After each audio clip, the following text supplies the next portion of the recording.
2025 was a great year for horror movies, with loads of smash hits like Sinners and Weapons, along with a few hidden gems in there. So today I'm going to be going over my personal top 10 favorite, / just my opinion, the best horror movies of 2025. Coming in at number 10, we have Hearteyes.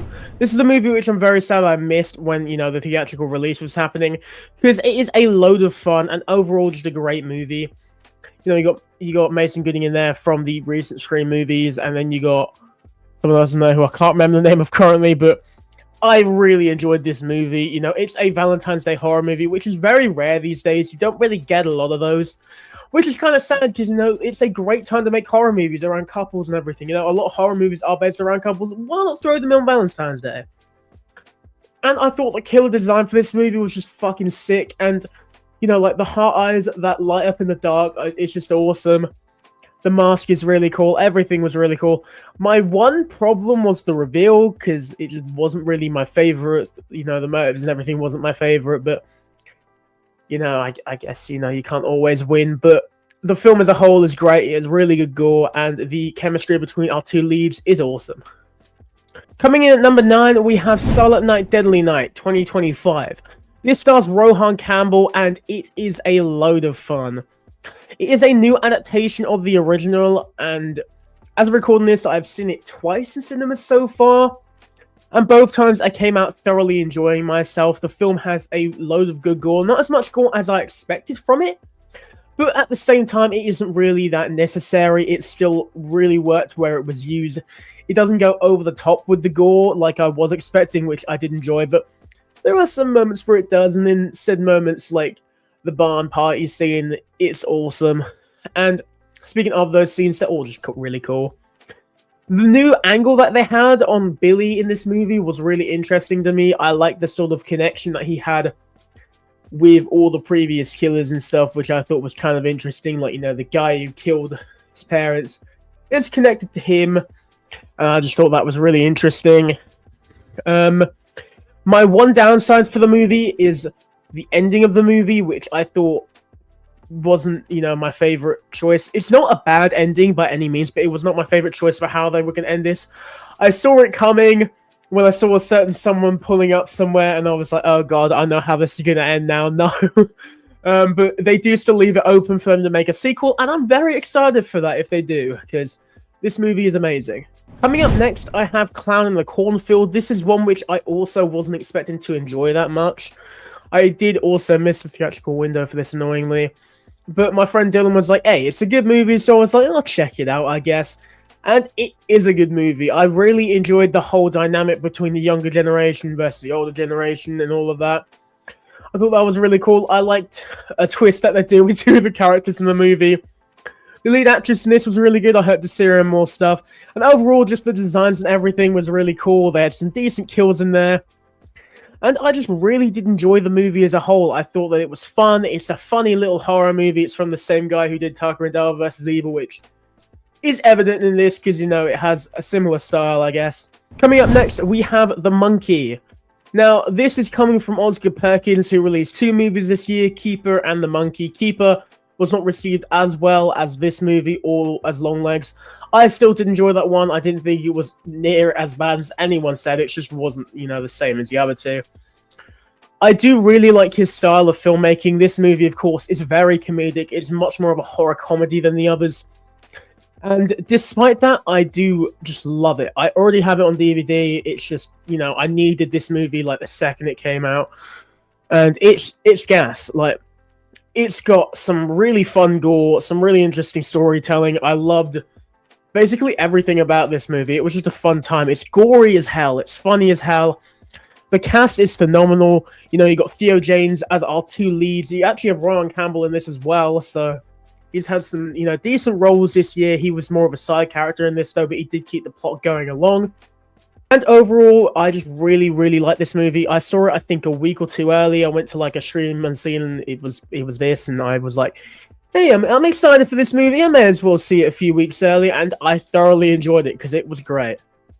Coming up next, we have Dangerous Animals. This is one which a lot of people don't like, surprisingly. When I was talking to a few people about this movie, I was like, hey, what do you think of that? Oh, it was alright. And I was really surprised because I came out of this loving it. Even the person who I went to it with was sort of just like, "Oh, it was all right" and stuff. I think it was while another movie was coming out, and he was hoping it would be that. I can't remember what that movie was, but I know he was hoping it would be something else. But I thoroughly enjoyed Dangerous Animals. You know, you got Jai Courtney in there as this serial killer who takes people out on his boat, and he feeds them to sharks, and it's just really cool. It's basically Creep, but set in Australia. They had a really good lead. Like, the lead in this movie is a great final girl. I was very, very surprised by how much I enjoyed her in this movie.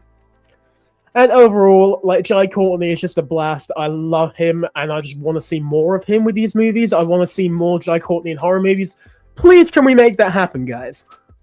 Next up, we got 28 Years Later, which, you know, is another one which a lot of people didn't like, but for me, I loved this movie. I thought it was just sick, you know, coming back into this world. Our leads are awesome. I love Aaron Taylor-Johnson, so, you know, I'm going to glaze this movie either way. The ending is something that, you know, not a lot of, like, Americans understood, but I understood it, so I found it fucking hilarious. The gore in the movie is good for what there is. The acting is great once again, and I just love being in this world full of these zombies and everything, and it's just sick. Like, I want to see where it goes next, and I'm so happy that The Bone Temple is coming out in January. It does kind of worry me with a January release date, but, you know, the film looks absolutely amazing, and it's got great reviews, so I'm thoroughly excited for where this story goes next, and this movie was overall just a blast. Hey you! Yeah, you! Are you enjoying this video? If you are, be sure to like the video and subscribe to the channel, because it really helps me out. Also, be sure to let me know what you guys would like to see in future videos. Anyway, back to the video. Coming up next, I have Together. This is a movie which I really, really enjoyed. This was a Scream Unseen which I went to, I think, and it was great. I loved, you know, the first half of it where you see this relationship slowly falling apart, and, you know, the chemistry in the movie is great, because, of course, this is by two people who are married, and, you know, there was some drama around it, but I think they've sorted that out now, so I'm not really going to go too much into that, but, you know, you got Dave Franco and Alison Brie, and they are both great in this movie. You know, Neon is on a run with horror movies. Like, they're putting out banger after banger with horror movies, and with this movie, it delivered everything I was hoping for and more. The effects are gnarly. I love the practicality in it. There is some CGI which gets a bit rough, particularly right at the end, but I can look past that because of just how much fun this movie is. Coming up next, I have The Black Phone 2. This is one which I was anticipating because I love the first movie, and I knew I would love the second movie. And, well, I did love the second movie, because this movie is gas. You know, picking up, like, a few years after the original, we have Finney and his sister and his dad back. His dad's now given up alcoholism, which is good, because he was just a bastard in the first movie. I hated him in the first movie. And he does sort of redeem himself in this one, in my eyes, a bit, but, you know, I still don't like him. The Grabber is terrifying in this movie. You know, once again, Ethan Hawke just falls immediately into this character. He is deep inside of the Grabber in this movie, and it's amazing. His performance is great. And, you know, he is just genuinely one of, you know, the best modern horror icons to me. After 2 movies as well. Coming up next, I have Final Destination Bloodlines. This one I also saw like 1 or 2 weeks early, and I was so happy about that.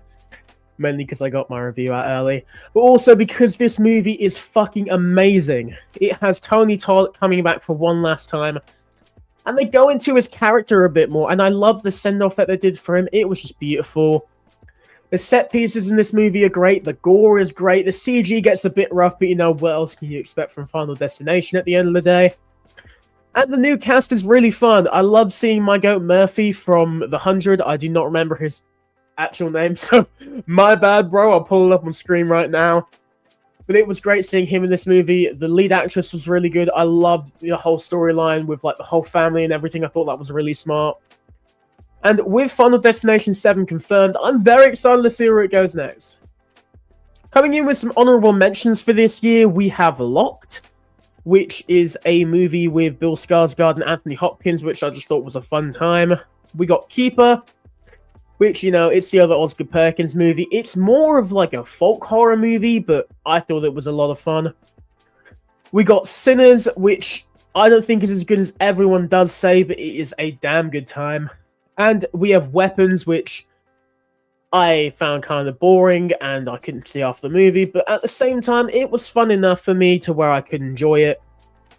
And then finally, we have Good Boy, which I'm only putting on here because of the dog. Like, the movie itself, I did not enjoy that much, but the dog was really cute, so shout out to Indy. Finally, our number one, or my number one of the year, is The Long Walk. This movie is fucking phenomenal. I loved every aspect of this movie. The acting was great, the story was great, Mark Hamill goddamn killed it. And the lead, specifically Cooper Hoffman and David Johnson, who gave an amazing performance, I must say. David Johnson is the MVP of this movie.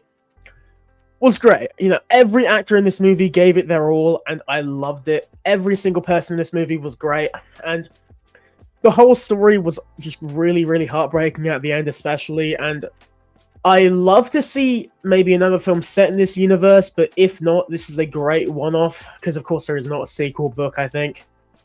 But that's the reason, in which case I will fix that mistake in editing by just putting it up on screen, whether there is or not.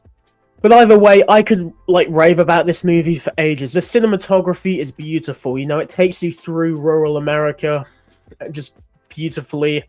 I love the shots, especially the one where they're, like, at the dam and they're walking across. It's awesome. I don't know if it's on HD in, like, VOD or whatever, where I can, like, put it on here yet, but I want to get the DVD so bad, man. I need that for my collection. Like, the second I came out of it, I was like, I kind of want to go watch that again. That was amazing. And then I saw it 4 more times. It is definitely going to be one of my favorite movies of the past few years, and I'm probably going to watch this again soon because it's been a while. But yeah, that is my top 10 horror movies of 2025. What do you guys think about this list? Let me know your opinions in the comments. Also, let me know your list, because I'd love to hear more about you guys' opinions about the movies this year. There's been some good, there's been some bad, there's been some overrated, there's been some underrated, there's been some overhated. But overall, what do you guys think about the movies this year and my list? Let me know in the comments below. And until next time, bye-bye.